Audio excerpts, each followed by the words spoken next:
एक गुरु और शिष्या जंगल से होते हुए अपने गांव जा रहे होते हैं। अंधेरे काफी हो चुका था। शिष्या ने अपने गुरु से कहा कि गुरु जी, काफी रात हो चुकी है, अगर आप कहें तो आज की रात यहीं आसपास के किसी गांव में गुजार ले। गुरु जी ने अपना सर हिलाया। वो आसपास के गांव में एक छोटे से घर के पास जाकर रुका। अब जैसे ही वहां गए तो गुरु जी के शिष्या ने दरवाजा ठकठकाया।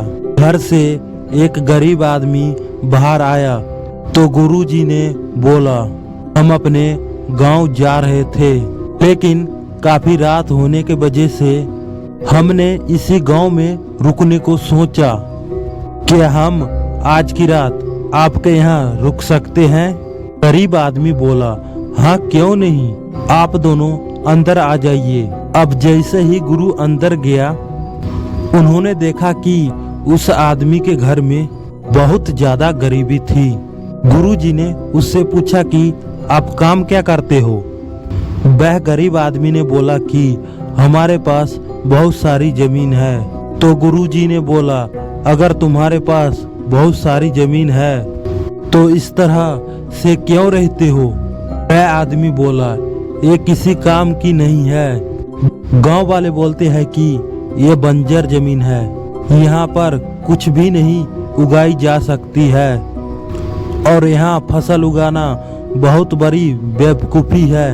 गुरु जी ने बोला कि तुम्हारा गुजारा कैसे होता है? उसने बोला कि मेरे पास एक भैंस है जिससे मेरा पूरा घर चलता है।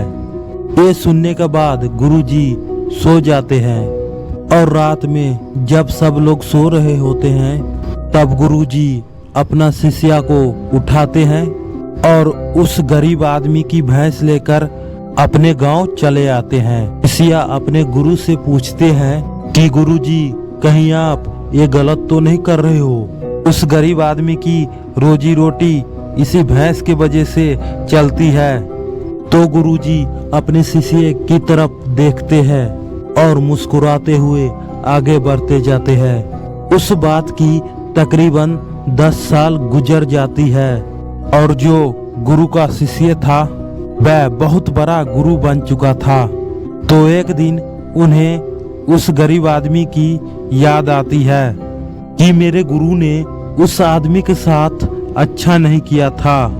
मुझे एक बार चलकर देखना चाहिए कि वह आदमी अब किस हाल में है। वह शिष्या उस गांव की तरफ जाता है और वह जैसा ही पहुंचता है तो वह देखता है कि यहाँ पर उस गरीब आदमी का झोपड़ा था।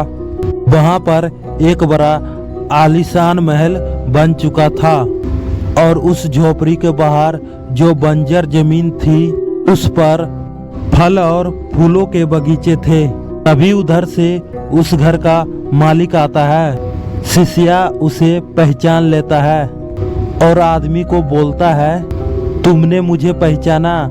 मैं अपने गुरु जी के साथ आया था। हमने एक रात के लिए आपके यहाँ रुके थे। आदमी उसे पहचान लेता है और बोलता है कि उस रात में आप कहाँ चले गए थे? और उस रात के बाद ही मेरे भैंस कहीं चली गई थी। मेरे पास कोई रास्ता नहीं था तो मैंने अपने जमीन पर मेहनत की और फसल निकल आई। आज मैं इस गांव का सबसे बड़ा और सबसे अमीर आदमी बन चुका हूँ। ये सुनने के बाद शिष्यों के आंखों में अपने गुरुजी के लिए आंसू आ गए और उसे ये बात अब समझ आई और रोने लगा। इस कहानी से हमें ये सीख मिलती है कि हमारे अंदर ऐसे ही बहुत से टैलेंट छुपी है, लेकिन हमें कोई ना कोई चीज रोक कर रखी है।